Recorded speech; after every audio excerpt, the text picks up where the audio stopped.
for his work this season, but also to look ahead to the future, saying, quote, "I think we can really be better next year." Shannon, what was your reaction when you heard this story?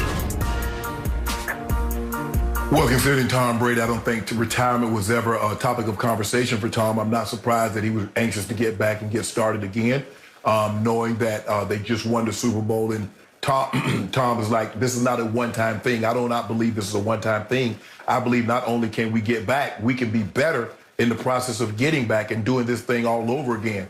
I'm also not surprised that Clyde Christensen told this to the St. Petersburg Times. I think that's or the Tampa Tribune or whichever paper it was. I'm not surprised, which would further the narrative that Tom Brady, no days off. Oh, Tom Brady, all he cares about is yada, yada, yada. Skip Bayless always tells me, why does everybody got to make LeBron everything that he does so public? I asked that very question. Why does everything now when Tom was doing this, Tom had a famous saying. When they asked Tom, what's your favorite ring? He would say, the next one. That was about it. Now, everything that he says off camera, off from a live mic, somehow gets back in the media because it paints him as, oh, my goodness. Skip, this is ridiculous. Clyde Christensen could have kept this to himself. But what it does, it furthers the narrative of Tom Brady, excuse me, Tom Brady and this and yada, yada, yada. Tom is great. Nobody's trying to refute that. But this notion that every waking hour, every waking minute is about football is not true. So, Shannon Sharp, it sounds like Tom Brady continues to haunt and torment you even through the offseason. Am I right about that? Yeah, but it's just not so much him. It's just that this love affair and everything that he does somehow makes it back to the media when the first 20 years we never heard anything like this. Okay. Obviously, Tom Brady no longer plays for Bill Belichick. Obviously, the Patriot way is now in Tampa Bay, but it has a whole new set of rules where everybody have fun. That's the biggest rule. Under BA, as in Bruce Arians, everybody talks, everybody laughs, everybody posts. It's not the way it was under Belichick's iron-fisted rule in New England. And to the victor go the spoils. So all these coaches, all these players are making the rounds. Obviously, Brady did James Corden last night. He's making the talk show, the late-night chat show rounds. And he was talking about heaving the trophy from boat to boat and how he found out later if that had been muffed and fallen into the water, that the Hillsborough River was 80 feet deep at that point, and it would have sunk to the bottom of the river. And I have no doubt that Gronk would have deep dived after it and come up without even using any oxygen tank. But the point is, Brady was having fun with it, talking about how his, what is she, 8-year-old daughter was saying, "No, Daddy, no." And she was the only voice of reason. Okay, to the victor go the spoils.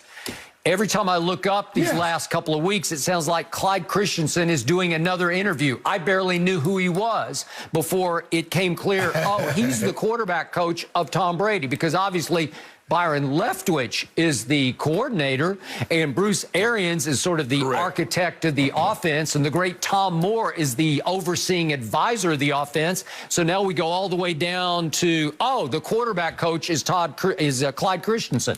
And who knew? And so people are talking to Clyde because he's close to Brady. Well, there have been a couple of points where he's done interviews where I winced and I thought, did Brady really want that to become public? Because he's just like blurting everything out that Tom ever says to Clyde Christensen. Well, okay, there's no harm in what he said about the Peyton Manning situation. Okay, but I thought it was kind of cool. You're talking about the Peyton Manning situation? Yeah, about the Peyton Manning. That's correct.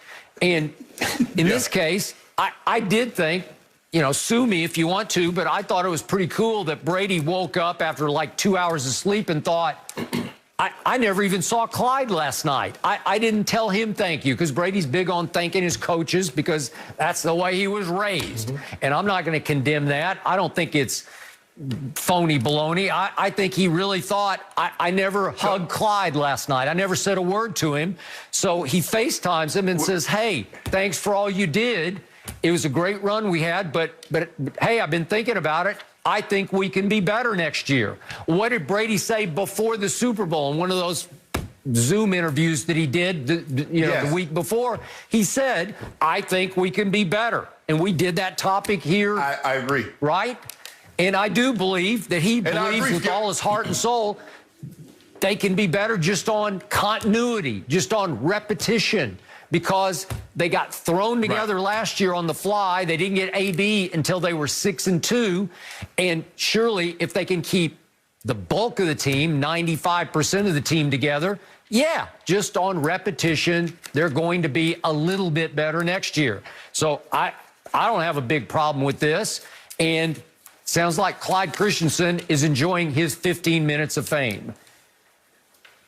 Yeah, I agree, Skip. But if you remember Peyton Manning, his first year in Denver, they went from 8-8 and win the division and went to 13-3, and then they lost in the divisional round. And then Peyton came back the next year and threw 55 touchdowns with over 5,400 yards. And then they went to the Super Bowl, although they lost, and then they followed that up again and went back a couple of years later. So I do believe this offense can get better. But it's just all of a sudden Clyde Christensen. It looked like he's trying to talk himself into a head coaching job, Skip, because he's doing more interviews than BA and Byron Leftwich. And by the way, given the way this league is trending right now, I would give him a better shot at getting a head coaching job than Eric Bieniemy. How about that?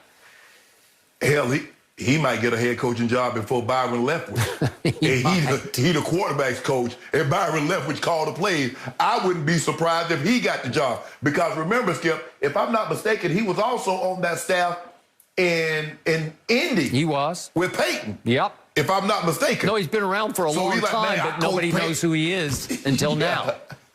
Well, way to go. They do that. But, Skip, for me, I'm surprised Brady even slept.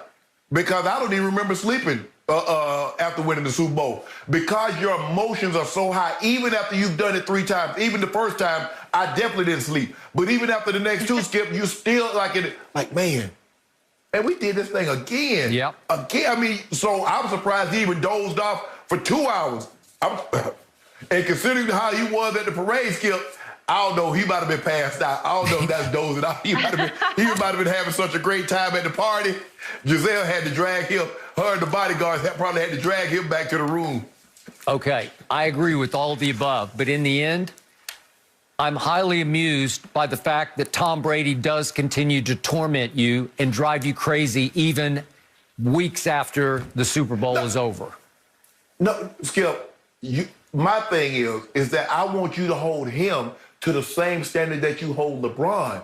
It annoys you that LeBron posts. It annoys you that things leaks out of his camp. That bothers you. But seemingly nothing Tom Brady does bother you. That's all. It doesn't annoy me. Hell, I want somebody to knock Tom Brady off the pedestal. I don't want him to walk away and give up his crown, to give up his castle. Somebody needs to beat him, continuously beat him, and get back. I can't win it. I don't want him to walk away.